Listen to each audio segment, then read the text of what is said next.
Dr. Nancy Crowell. Welcome to Thyroid Strong Podcast. We have known each other for many years, even pre-pandemic years. And I always love the messaging that you share on Instagram, this kind of holistic, integrative approach, which can sometimes get overused. But you really take it to the next level. And you and I were going back and forth on both of our mold journeys. And I wanted to bring you on because I find myself stuck in a sympathetic state, especially when it comes to mold. So I would love for you just to share like a little tidbit about your background, first of all, and then maybe, because you've experienced mold, right? And listeners have heard different mold episodes here, but I really want to share yours coming from this not mental aspect, not mind over matter, but a little bit of that. Yeah, it's kind of funny. We're going to talk about the delirious aspect of this, which I know it can feel frustrating sometimes. Yeah. So thank you for having me, Emily. I'm really excited about being here. So it's interesting when I think about my own mold journey, it's in hindsight. So I didn't realize I had a mold journey until I was so far down my functional medicine journey. Then I was like, oh, I think I had mold issues because my own evolution has been so, I didn't come into functional medicine until probably about 6 years ago. And so my health journey started in my early 20s. And I didn't have access to that, both financially and just even information wise during that time. So most of it has been like, oh, that's why I had such a bad Epstein-Barr virus. That's why I had all of these. I went to university in the Pacific Northwest. And so I lived in moldy homes unknowingly. It wasn't actually something I was ever looking for, especially when you're a college student. You're not really noticing like the small details of your homes. But I did have a lot of health symptoms that were a result of that. So I started resolving my mold issues just through the other protocols that I was doing for my gut microbiome and detoxing, other things. And then more recently have targeted mold. And then it's just become more and more on my mind as I lived the last 2 years in the Yucatan in the Caribbean of Mexico, where it's just very hot and humid. And so it was on my mind of not wanting to backslide in my health, but also being very aware that I had some symptoms arise while I was there, which I don't think that I have mold sensitivity like some people have. It was more foggy thinking and some more kind of generalized symptoms that could have been anything, but it's just been on my mind. So that's kind of where I am. But I work with a lot of people that have sensitivity to mold, who have chronic health conditions. And what I've realized in the functional medicine world, we get very caught up. So those of you listening, I'm sure she'll read my bio, but I'm a doctor of oriental medicine and I've studied functional medicine. So my primary lens is actually through an Eastern perspective.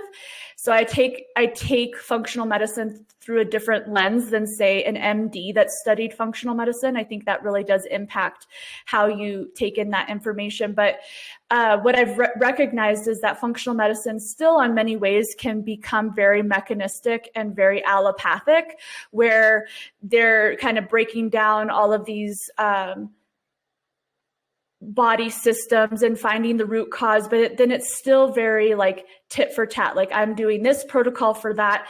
And it's still kind of salami cutting the human and not recognizing that there's a holistic human there, and that's body, mind, and spirit. And so the work that I really like to focus on is, addressing the physical health by reducing toxic load, but then also really focusing, Emily mentioned on the psycho-emotional aspect, which I believe is kind of underlooked or undervalued a lot of times, but it really does impact even science-wise on the physical health. So I think that's kind of, share. yeah. I also went to grad school in the Pacific Northwest in Portland. Mm. And I just remember before I went there, I was like, this is it. It's on paper.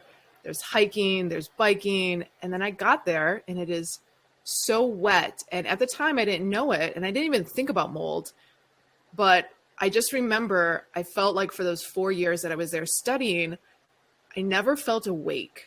I felt like I was like pounding coffee, and I just attributed it to being in school, being in class many, many hours, and then going home and studying, burning the candle at both ends. And not till after kind of this retrospective look like you did, being like, oh, like Portland's really moldy. Maybe that was an aspect of it, of like never feeling like I was awake. I felt like I was kind of like always in this fog. Yeah, well, I would say that's true. I suffered from a lot of depression. And so you might say, oh, well, maybe it's seasonal depression because literally they get like 2 months of sunlight. Like you don't see the sun for the month of February at all, like not even a break in the clouds. But it probably also didn't help that I would say those were my wild and party years. So it was kind of compounded with a lot of other unhealthy choices. So it's really hard for me to discern what was purely mold and what was unhealthy choices that I was making. But yeah, looking back, there's the amount of anxiety that I had, panic attacks. I had I had Epstein-Barr virus, so I had mono, but most people have Epstein-Barr virus. So when we look at why someone gets so sick with Epstein-Barr, it's typically something else as attributing to their immune system issue. I think it was the mold for me because after that, my immune system was so tanked for years after that anytime I got a cold, it turned into walking pneumonia or bronchitis. I ended up getting almost like PTSD around my immune system for a good 5 or 6 years because I got so sick anytime I did get sick. And I really think that was due to, again, the mold exposures that I had. So you talk about, especially when you work with your clients and your patients, you say we can't heal our bodies without radical environmentalism. Is this what you're talking about? I think yes. Yeah, I think it could go many directions. So our environment, like literally our environment of our homes, but even on a bigger scale, why is it that mold is so much of an issue for us now than it was 100 years ago is because of the level of toxic burden that our bodies have. So if we think about how our body processes mold, some of you listeners might have heard, 75% of the population can detox mold pretty easily through creating antibodies and getting it out. The other 25% doesn't have that capacity, that genetic component. So they're relying on their detox pathways, which are primarily your liver in this case, to get those toxins out, those biotoxins. And if you already have stagnant detox pathways or a burdened liver, which is going to be impacted by our environment. So I'm thinking like car pollution, heavy metals, formaldehyde. I mean, literally just modern life. If that's already burdened, which for most of us it is because of modern life, then you're not going to be able to detox mold out of the body. And so when I say that in order to you can't be committed to your health without being an environmentalist. I really believe that once you start to commit to your health and you start to see the impacts and realizing that you cannot actually fully heal while you're living in this toxic environment, then you actually start to make some bigger choices of, okay, how can I be a contributor to positive environmental changes on a global scale, because otherwise, sometimes I even feel guilty about the amount of plastic bottles that I take with my supplements, right? Like, why aren't people using biodegradable packaging yet for these? Or, there's all of these layers, but I think that the more of us that wake up to it and realize, oh, well, I'm taking all these supplements to help my liver detox, but at the same time, I'm creating microplastics that are affecting my liver by the plastic bottles that I'm purchasing to help my liver, right? It's like this cyclical pattern. So I think at some point we kind of wake up and realize, okay, if we really want things to change, we all get to be environmentalists on some level and start to make choices that impact everyone positively. Yeah. So for the women who are listening, who do know they have a mold sensitivity, how do you start to approach it? So I'll use myself as an example, because this was kind of where the conversation started, is I know that when I'm in a moldy space, I get brain fog, I get a histamine reaction, like my tongue starts to hurt. And I also go into this fight or flight state. And I will literally go into a space and I'll look up at the ceiling. It's like the first thing I do. Like if I go into a bodega, go into a new workspace, go into the grocery store, I'm like looking to see those like brown patches where there's water damage. And maybe I am literally creating a trigger cycle, but I know my reaction. So I'm wondering how you work with clients who maybe know they have a mold sensitivity. They've been on detox protocols in the past. They've supported their detox pathways. They try to avoid mold, but sometimes I feel like I used to literally lay in bed and dream of a metal container. I was like, well, I would probably cry, but I won't be having mold symptoms. And I like at 3 a.m, and I was like, wow, I got to get over this. And I know that you have done some neural retraining and things like that to help people. Yeah. So again, this is keeping in mind the person that you're talking about, including yourself, has already started the detox process. So when we're looking at any chronic health symptom, whether it's mold or any, chemical sensitivity or any of those things, there's always two parts, right? There's the toxic part and then there's sensitivity. And typically they have a crossover between the two of them. So, you're talking about an individual that's already addressing the toxicity aspect. So this is where the cell has a toxic burden, and that you're supporting that. People don't realize that these are two different things, toxicity and sensitivity. Sensitivity is more how the nervous system is actually responding. And that's something that has to be addressed simultaneously. Otherwise, you end up still having these loop reactions. So a lot of my work, and I will just be really clear that I am not a scientist. I learn from a lot of really amazing people, and then I put it together in a way that I feel like is digestible and people can assimilate. So I just want to note that a lot of my studies are from Dr. Neil Nathan, Annie Hopper, Dr. Datis Karazian, and Dr. Perry Nicholson. And I've kind of compiled all of their amazing work and utilized it with my clients with amazing success. I always like to kind of note people that have done a lot of research and put a lot of work into this. But so what you're talking about a lot with when you're going into a room and you're seeing stuff, you're seeing the mold, this has to do with our limbic system. So our limbic system is how our brain takes in information and then processes it in order to determine whether or not it's safe or not. So for those of you listening, I'm just going to kind of break down the limbic system so that you can understand it. And then I'm going to give you some things that you can actually do so that you're not walking away from this of like, oh, great, that was more information, but now what do I do, right?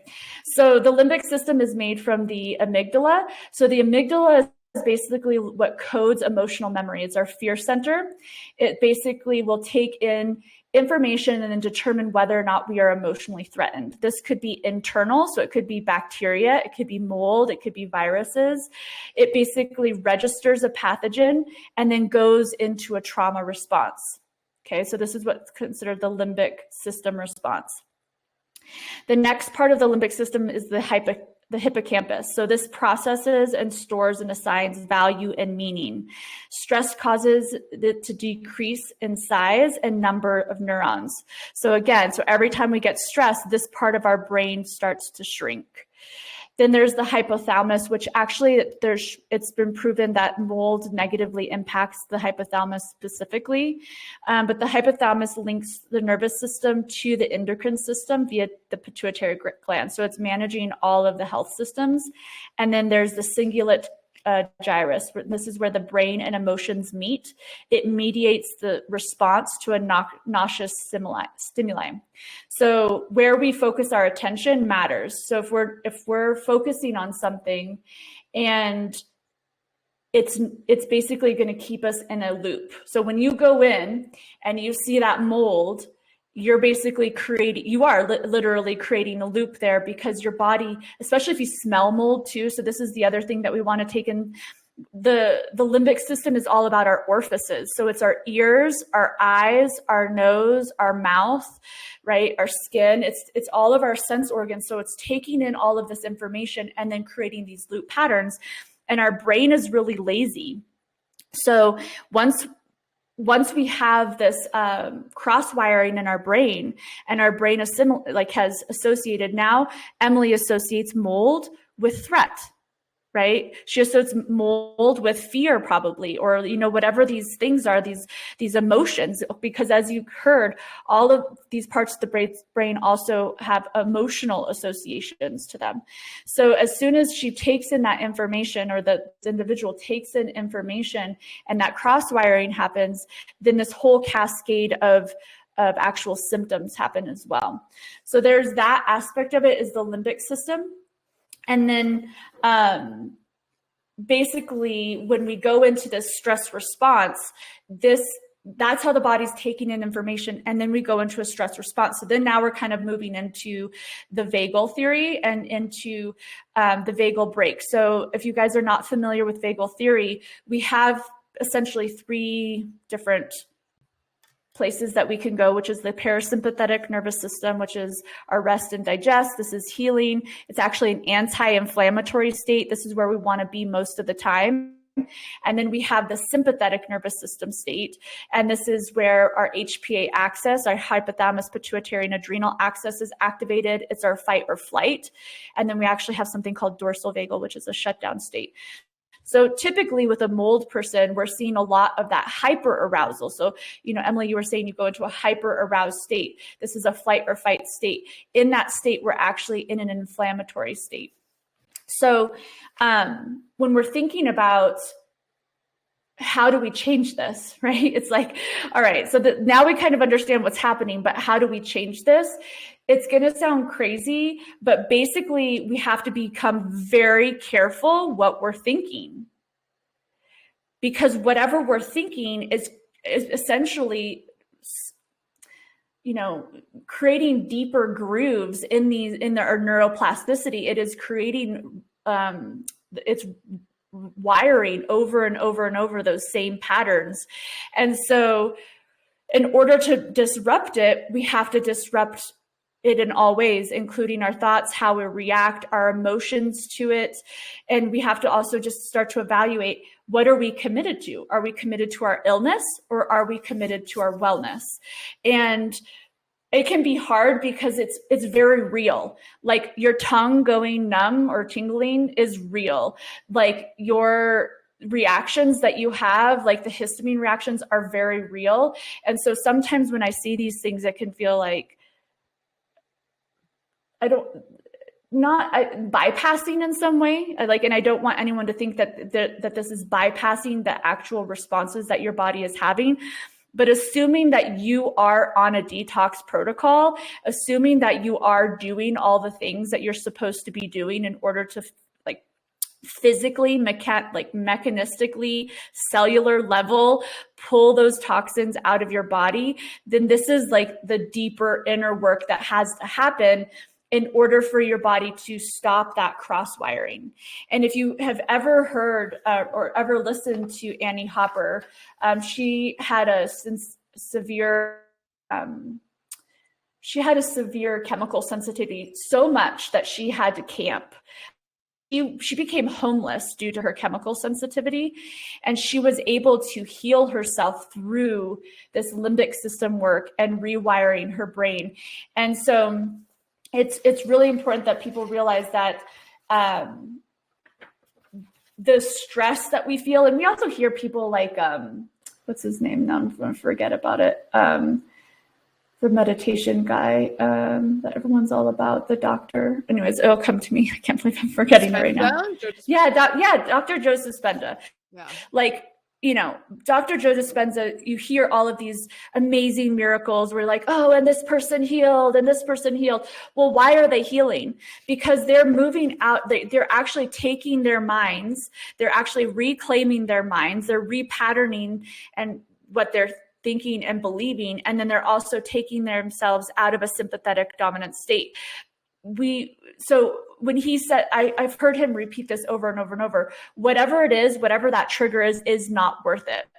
So for you, Emily, like the thing that I would say is you are living a healthy lifestyle. You are aware, you are reducing your load. And so it's like in those moments of like, I'm going to trust my body.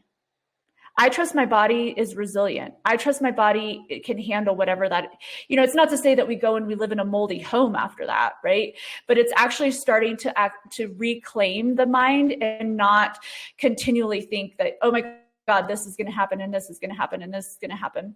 And the ways that we can really start to do that is through limbic system retraining. And if you guys aren't familiar with that, that's basically a disruption in the thought patterns. So it's actually becoming aware of the thought pattern loops when they're about to start.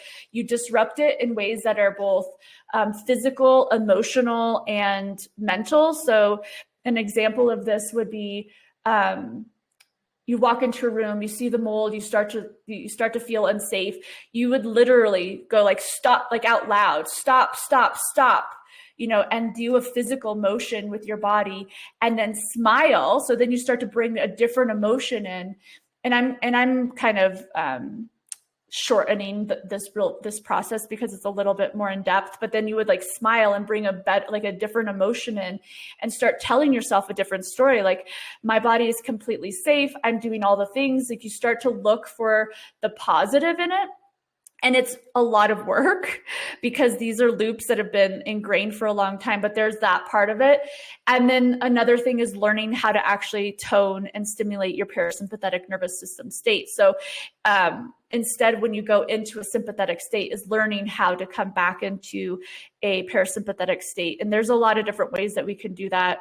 Gargling, gagging, cold showers, all of that. But one of the best techniques that I actually learned was kinesiology taping on the just in front of the sternocleidomastoid muscle is really powerful for doing that, just because that's where the ventral vagal nerve goes down. But there's just different ways that you have to learn that you can bring yourself back into your power, because it's basically giving your power to mold every single time you allow that narrative to kind of spin you out and realizing, I get to be in charge of my thought patterns. I'm okay. I'm safe, right? Really bringing in that. And I know that it can be challenging when we have physical health symptoms going on, but I think that's the deeper inner work that I spend a lot of time doing with my clients, because it's not the easy stuff. Taking a protocol can sometimes be quite easy. Sometimes it's not, but like, it's easier than what I'm describing, because these patterns can be even present before the mold exposure. Some of these thought patterns and loops might even be from early traumas or, those sorts of things. And then now they're just kind of being replicated in different areas. Yeah. So I think, especially in the functional medicine world, there's this idea of, like you were talking about, like this toxic burden that fills the cup, and then the cup overfloweth, and then we could get triggered into an autoimmune flare up. And so I think, and I know this for some of the women in Thyroid Strong that are living in mold, they might not have the funds to move, and they might not have the funds to currently remediate. So they're just kind of in this limbo of not thriving, but just trying to survive. And I think in those moments of walking into those spaces, seeing water damage, which doesn't always mean mold, but could, that, oh my God, I've done so much work to decrease the toxic burden. And now here I am in a space that's potentially increasing the toxic load. And so I think, so one of the techniques that I work on is just humming to, that long exhale, stimulating the palate just to kind of get out of that sympathetic state. I think for those people who, let's say they feel maybe stuck in a space that has mold, do you find that even using those techniques will start to help get out of that inflammatory sympathetic state? I guess it really determines, or what matters is how inflamed they are, right? Because I think, I think it's going to help no matter what, right? So on some level, I think this is going to help. What came to me when you were talking that I just also want to note is I think it's very easy within the functional medicine world, if you're already a perfectionist, to become more so a perfectionist. And so, and when you're in an environment that you cannot control, right? Like, oh my gosh, I'm doing all this work. I've committed so much money to get better. And now, oh my gosh, now I realize it's all for nothing, right? That can really start to spiral someone down and feel really defeated because they've done all this work, right? And they don't have control over that. So I think that, this is where new narratives come in, such as there's no such thing as perfect. I'm going at my own pace. Like, and these are the things that I like to tell people. We're always going two different trajectories, right? We're either going towards disease or health. And sometimes our path towards health isn't going to be as fast as we'd like. Like, yeah, it would be great if we all lived in a bubble, like a perfect bubble, and ate perfect food and we're exposed to nothing. We would be way over here, right? But that's just not life. And I think for myself, it's like, how can we just start to create more and more resiliency? So I would say for those individuals, decreasing that sympathetic state is really important. So being aware of it, because you might be going into a sympathetic state, not even just because of the mold in your home, but because you react to negative emails that you're getting from your boss, or you might be going into a sympathetic state when you walk into your house and your kids have it a mess, or, there's all of these normal life situations that we might not be regulating our nervous system to, that are just adding to that inflammatory state. So those are a lot of things that you do have control over. So starting to really break down and see, like, okay, I don't have control over my house right now, but I can keep it really ventilated. I can have this air purifier. I can reduce my toxic burden. And I have a lot of control over how I react and respond to things that is going to really help me come back into a healing state. And I don't think that's for nothing. I think that's a better choice and is moving you more towards the direction that you want to go than not doing that and being kind of a nervous system, emotional ping pong ball, kind of going up and down constantly, where you're going to be more inflamed, right? So I do think it does make a difference. Obviously, we all want to live in our completely mold-free environments. But the other thing that I want to know is, at the end of the day, all of this matters because we want to have freedom. We want to have freedom to travel. We want freedom to be with our families. We want to have freedom just to be ourselves. And part of that is resiliency. We're never going to have perfect. We're never going to have that perfect environment or the perfect home or all of those things. So I think this mental aspect is the big missing piece to creating that resiliency, is realizing that you do have so much control over the inflammatory your body is having on the day-to-day, moment-to-moment level. What does it mean, resiliency? So I think of it as, at least for myself, having like a strong body, a clear mind, like being really open and present with my kids and the people I'm around. But at the same time, I think sometimes on our functional medicine journey, it can feel, instead of freedom, it can feel contracted, right? Like, do I really want to travel to a developing country and have to get parasites and feel terrible and then have to kill the like all those little things, or explore an Airbnb where there might be mold? It sometimes on this journey feels like, okay, I'm trying to build my resiliency. And, especially with the autoimmune population, it can feel sometimes like we're victims versus empowering. Yet sometimes the journey can feel contracting.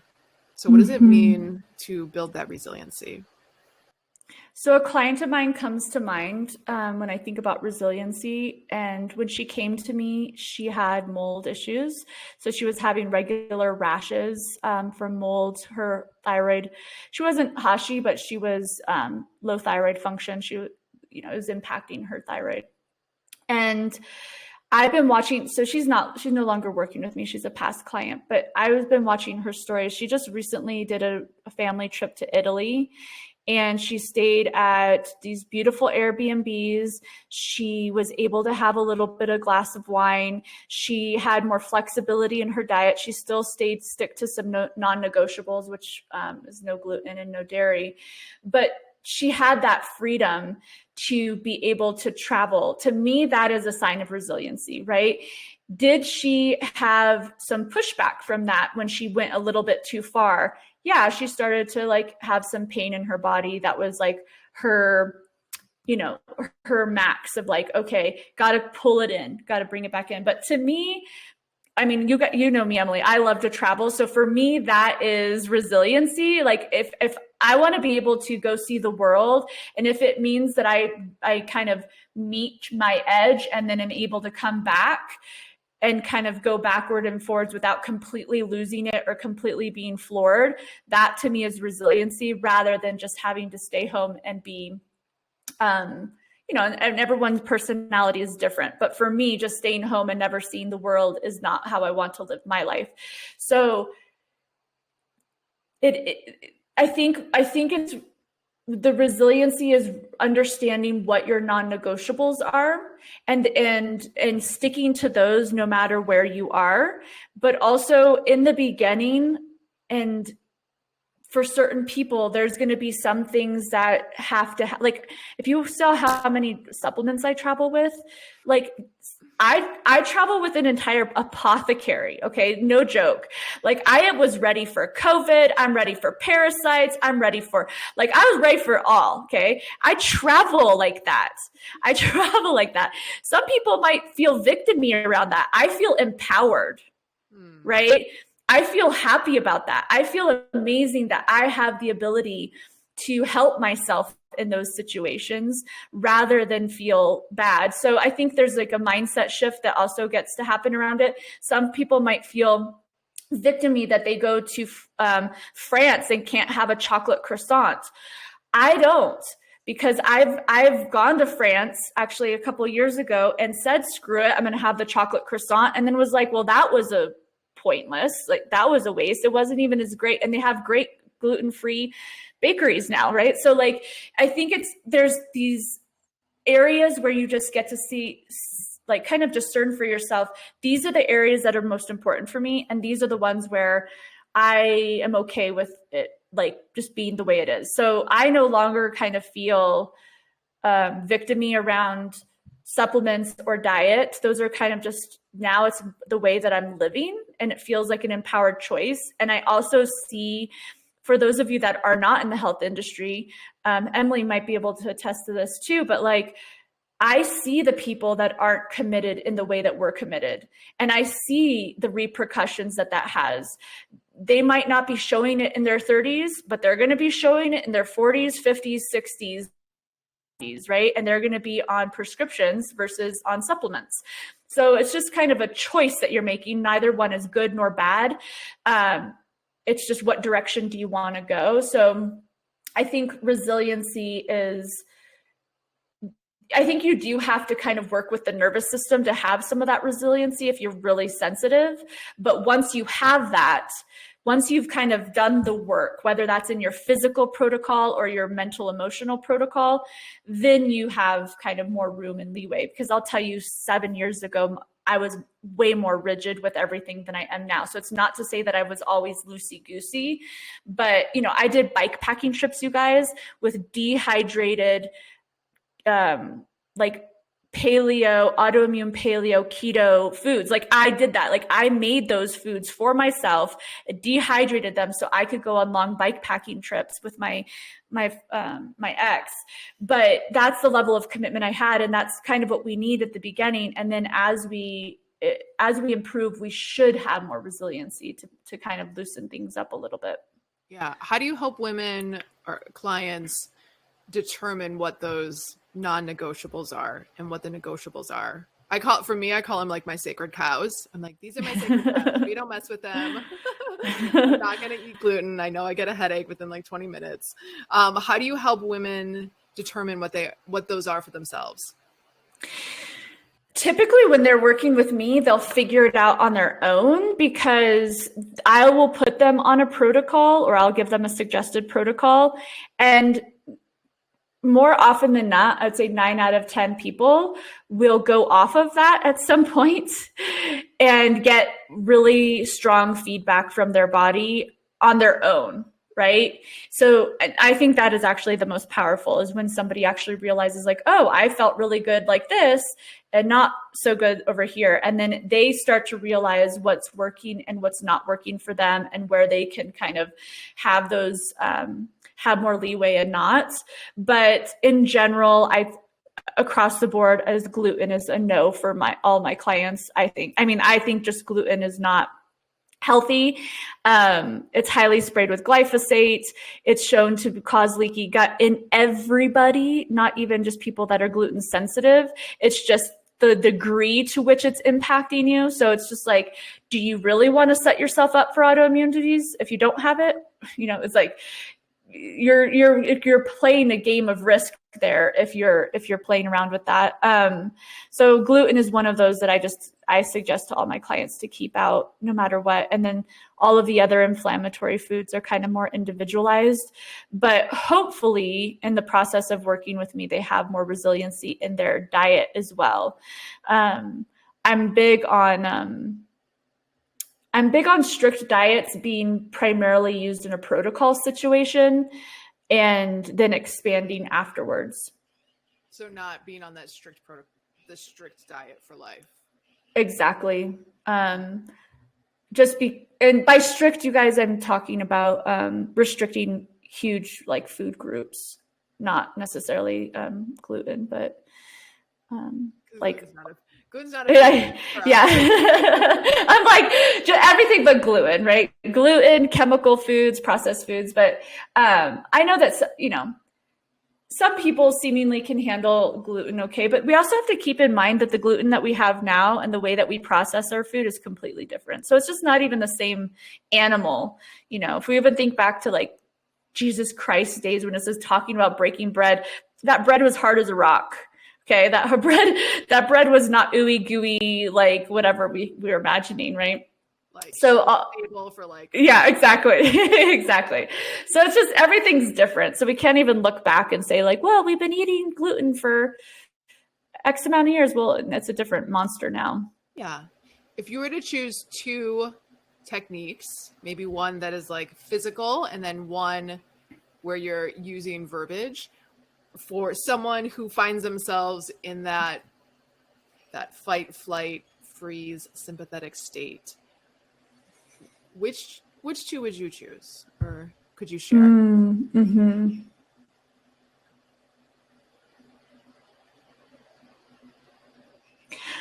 One of the most, when I think about kind of a physical practice, I think one thing that is important that I've had to learn, because I realized that from early childhood trauma, that I had a big disassociating pattern, which is basically when you leave your body, it's more of a shutdown state. A big thing for me when I'm in a hyper aroused state is actually to pause before I start to actually try to stimulate my vagus nerve, is to actually pause and to feel my body, like what is actually happening, like what is the emotion that's coming up, because I will very easily bypass that. So for me to stop and pause of like, wow, I'm feeling scared. Okay, let me feel where I feel that in the body. Okay, what is it that I need? Like actually coming to myself and mothering myself for a moment and actually noticing what I need. What is the fear? What am I making this mean? And actually allowing the emotion to have its, like, I'm feeling really scared. I feel like I'm going to get sick again. What do I need right now? I need a hug.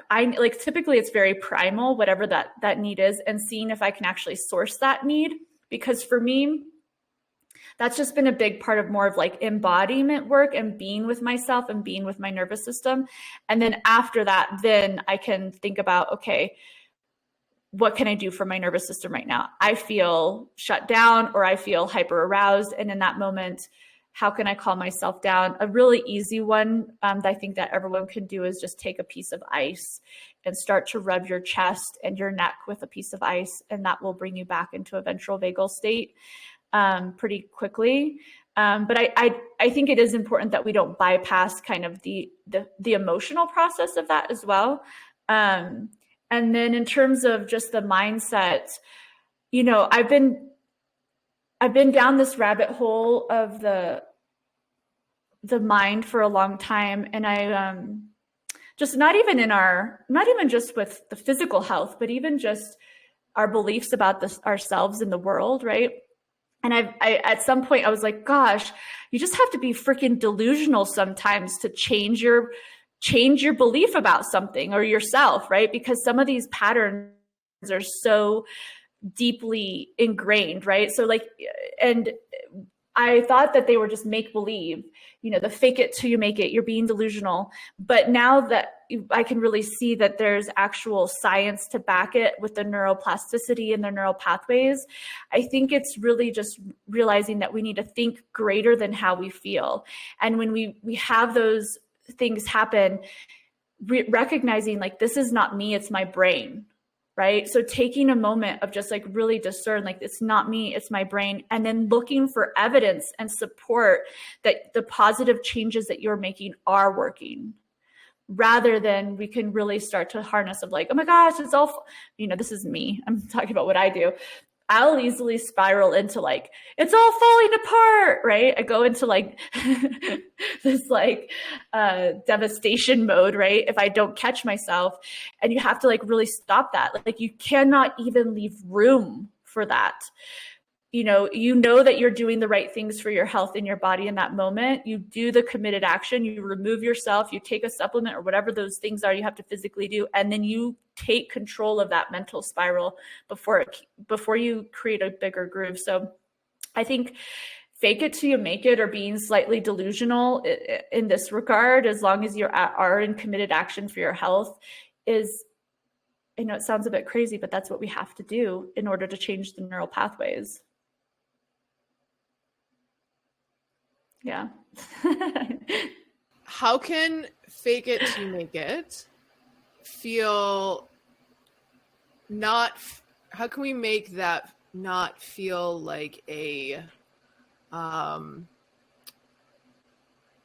of like how it sounds like? So when I hear that, I think, okay, you're going to go through this experience. You're going to put yourself, like take yourself out of that fear state. But sometimes I think like, is the delusion, like the, we might edit this out. Yeah, it's fine. The delusion state, almost like a self-betrayal, like not honoring what the situation is potentially. Well, that's what I'm saying. You do have to discern, are you honoring yourself? I mean, if you are, I mean, I don't think that, let's just use you as an example, because I know that you honor yourself. Okay. And a lot of your listeners probably are as well. You are in committed action with your health. There's probably not much more you can be doing for your physical health. So in that moment, that is not any sort of self-abandonment. In that moment, this is where you have to discern. It's like, am I in committed action? Yeah, I'm in committed action. So I've got my bases covered on this physical sense, right? I'm doing those things. But now I'm in this mental, emotional state. And actually, I would say it's more of a self-abandonment in that moment to allow yourself to spiral into fear, because that's when you have to discern in that moment, this is not me, this is brain. This is brain. This is my cross wiring here. I know this groove. I've been here a million times before. I know where this is going. I can predict how I'm going to feel. I can predict all of this that's about to unfold here. And in that moment, actually having that inner strength.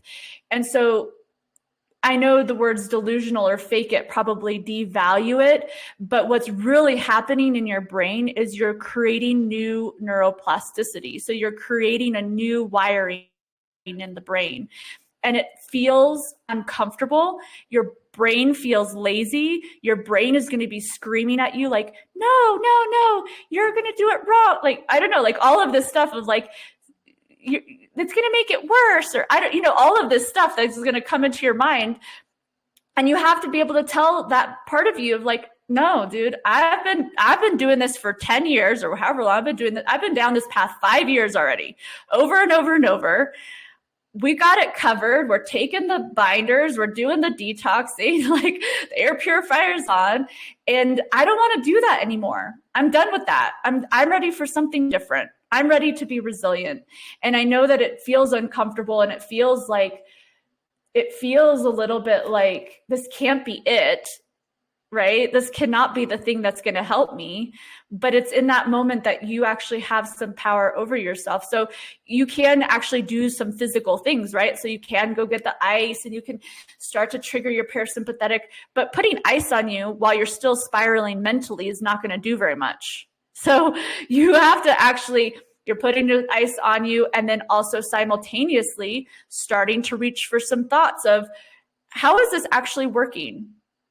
What's some evidence that this actually is working for me, that I'm actually improving, that I'm actually becoming more resilient, right? How can I look for things that, are moving me in the direction that I want to go versus where I don't want to go? And that kind of comes back to that thing that I said of like, are we more committed to our illness or to our wellness? And I know those of you that have been struggling with chronic illness for a long time and maybe have been devalued or unheard from doctors, that can be triggering, because it's like, I haven't been heard for so long, and now you're telling me that what I'm saying isn't true. I'm not saying that. I'm saying everything that you're experiencing is 100% true.